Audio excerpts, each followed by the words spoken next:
saying, the more and more I read about Our Flag Means Death, the more and more I want to watch it. So I was wondering if, for our listeners' sake, could you tell us a little bit about this series and how you became involved with it? Sure.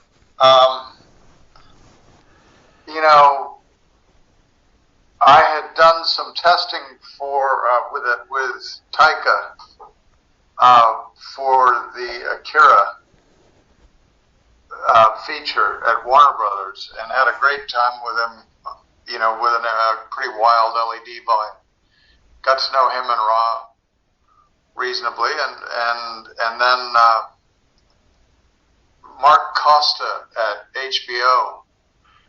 I have worked with quite a bit, and so when he called me up one day and said, I think I've got a very challenging series. Can we shoot this whole thing on a soundstage but be on the water?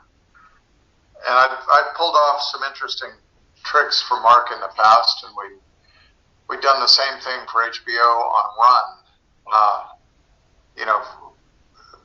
An entire season on a train where the train never moves. So we had a reasonable reputation with all the people for doing outrageous stuff. So we put together a pirate test where we just took a few LED screens and put a Unreal ship on it, and it looked really cool. We did like a giant Zoom pitch from our studio, and they said, well, that works, so let's do the series. That's how it started. So with your side of the job, when you first get a pitch like that you received from HBO, what's the first thing that you do? What do you go away and start thinking about to start the project? I generally think whether I want to run away or not.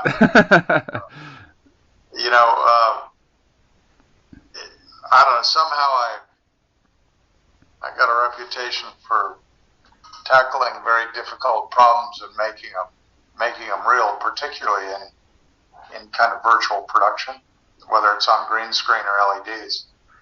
We've done it with television shows for years where they say, well, we want to be all over Europe, but we never want to leave Prague, or we want to be in New York, but we're going to shoot in LA, or we're going to be in Alaska. The show is set in Alaska, but we're never going to leave Vancouver. I mean, it happens quite a bit now. So we've developed a capability and not only the technology, but the design sense of how you do it. How do you put two locations together and make it seem like one? And that's more of a design problem, I think, than the technology.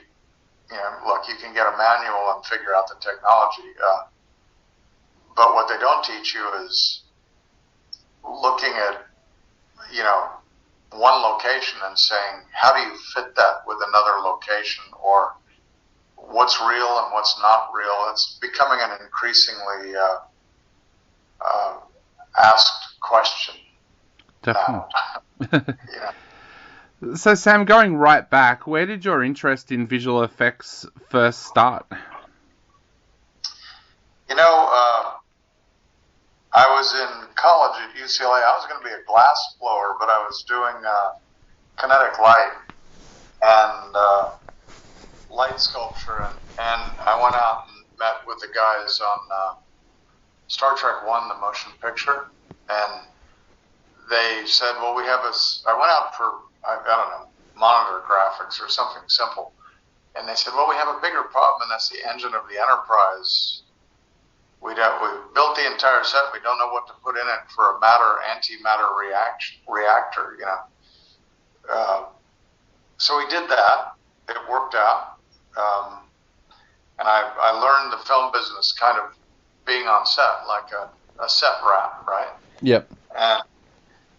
And then Bob Wise took a liking to us, and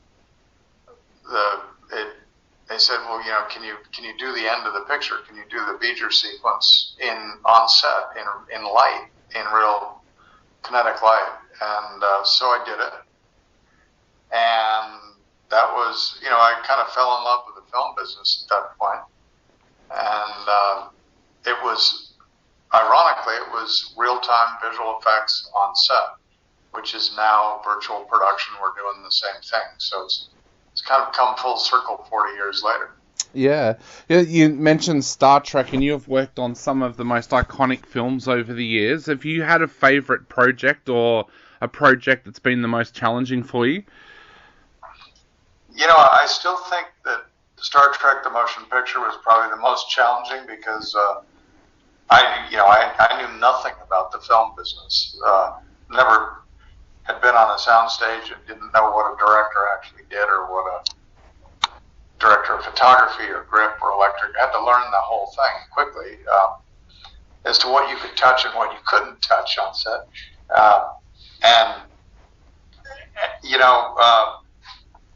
There have been other very challenging ones like Pan Am, where we had to do an entire period piece on green screen in New York, and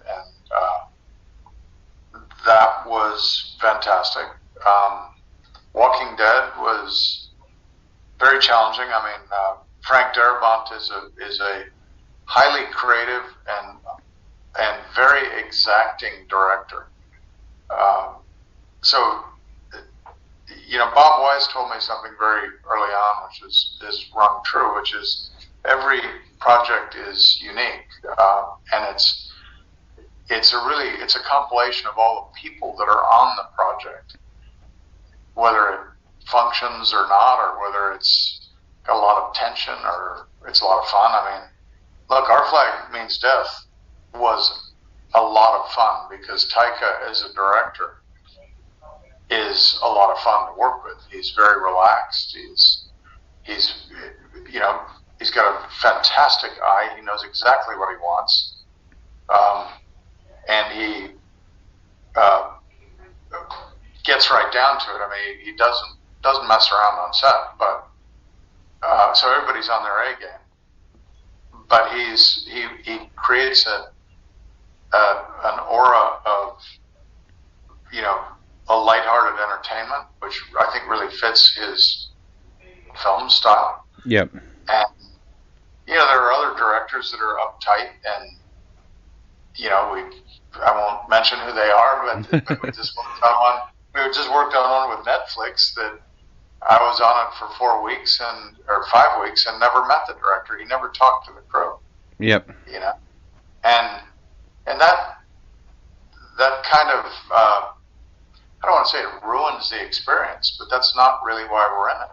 I mean, we're, as much as we're at the end of the day insignificant, below the line people, you want to feel that you're really a part of a creative team, and sometimes it's a very inclusive environment, and sometimes it's exclusive. So I prefer the inclusive environments. One of the reasons why I love television, because you can create relationships that are much longer lasting over many years in television. We did 14 years of Grey's Anatomy. We did 7 years of Walking Dead. We're in our 3rd season of Station 19 doing virtual production right now, and you may only see the guys once every couple of weeks that you're shooting with them in virtual production in a television series, but they become friends. They become like, we tend to do about somewhere between 5 and 10 television series at once. Yep. And we schedule them tightly, but every week we're on a different show, and you plan it, and everybody gets ready for it, and it's a little bit of a different problem-solving situation every time. But virtual production is getting, commoditized gradually to where there are certain sets of rules and dynamics that you can put into play. You can do that on a television series. It's very difficult to do that on a commercial where you only get together for a few days and then it's over, right? Yep. Yeah. I'm sure over the years you've watched a lot of the equipment change that you work with. Tell us a little bit about this Blackmagic equipment that you used this time around and how that helped you. Uh, well, the Blackmagic gear is, it's remarkable in that they have a lot of the connecting pieces of equipment, and they also have some primary pieces of equipment that are critical, like the cameras and things like DaVinci Resolve and whatnot. But they have an equal footing in production and post-production gear. So, and look, it's dependable, it's high quality, and it's affordable. And we're dealing with multiples in how we approach photographically based virtual production. You need to shoot with 9 to 12 cameras at once. So you can either say, when you're doing your budget, you can say, well, the cameras that we want to use are $65,000 times 9, or you can say the cameras are $6,000 times 9. Yep. And is that additional $500,000 going to show up on the screen, or is it even possible? Now, I know of a lot of fantastic pictures, like Top Gun, for instance, that do have 12 or 13 Venice cameras on first unit. But we're like a little effects unit. I mean, if anything, we're a third unit.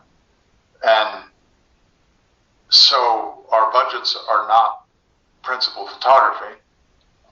So we have to go out and take a smaller amount of money, and generally smaller amount of time, and a much smaller crew, and come up with Class A results that will show up on set on first unit, and they will be critiqued just as much as the first unit photography as if there are any problems.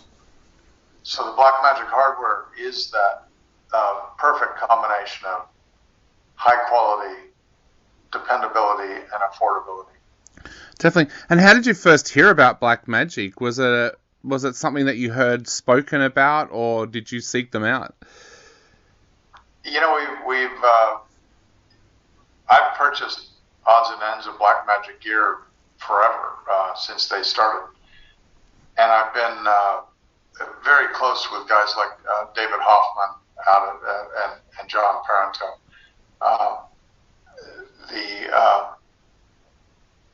Now, this last NAB had the pleasure of meeting Grant Petty, and his vision for the company is really remarkable. I mean, he's really a remarkable individual. He takes great pride in the fact that the gear that he designs and that Blackmagic puts into the market is affordable. He doesn't want it to become, exotically high priced. And so the bang for the buck, as it were, is kind of underwritten in bold letters in the Blackmagic rule book. And I love that. The fact that you have things like DaVinci Resolve that handshakes so well with the 12K cameras and the 6K cameras. We need a lot of pixels, and just the fact that Blackmagic was bold enough to build a 12K camera and then approach it in such a way that it would handshake into the post-production environment seamlessly,